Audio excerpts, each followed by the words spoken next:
Okay, my name is Mark Terry. I'm a PhD candidate at York University in Toronto, Canada. Well, I've been making film, basically, documentary films, since 2009 for the United Nations. My first film was called The Antarctica Challenge, A Global Warning, and I did that for the Copenhagen Conference in 2009. And what we found at the time was the delegates really responded well to the visualizations of data. And so because of that, I was asked to make another film, this time a documentary about the Arctic, and bring that to the COP16 conference in Cancun. And that film was called The Polar Explorer, where we showed all scientific research being done in the Arctic, and we also updated what was happening in Antarctica. But because I couldn't do that every single year, we came up with a new idea called the Youth Climate Report.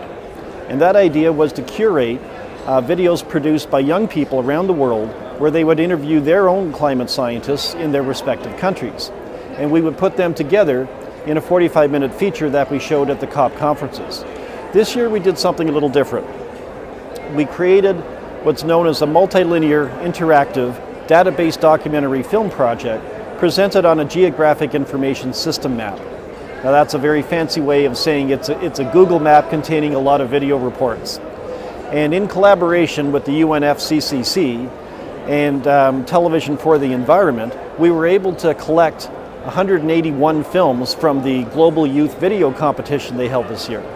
In addition to that, other students contributed videos that they made themselves from all over the world, giving us a grand total of 250 video reports of climate research for the COP22 conference this year. Yeah, it's a very good question. You know, the participation of youth in this project is very important because what it does is it allows that the scientists will explain the complex scientific data to a young person at a level that the delegates here can understand. So often when the delegates at these conferences are reading scientific text, a lot of the jargon is very complex and sophisticated, and they tend not to understand it.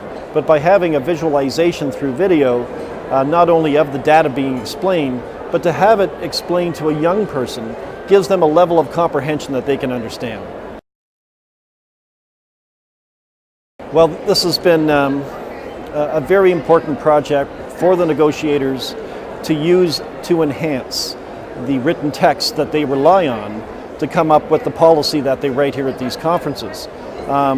Once again, by looking at a video and seeing a lot of the data represented from work in the field, presented by the same scientists who authored the text that they often read for this work, it just helps enhance their understanding, and they can have a more robust contribution to creating specific policy based on the various climate issues they discuss at these conferences.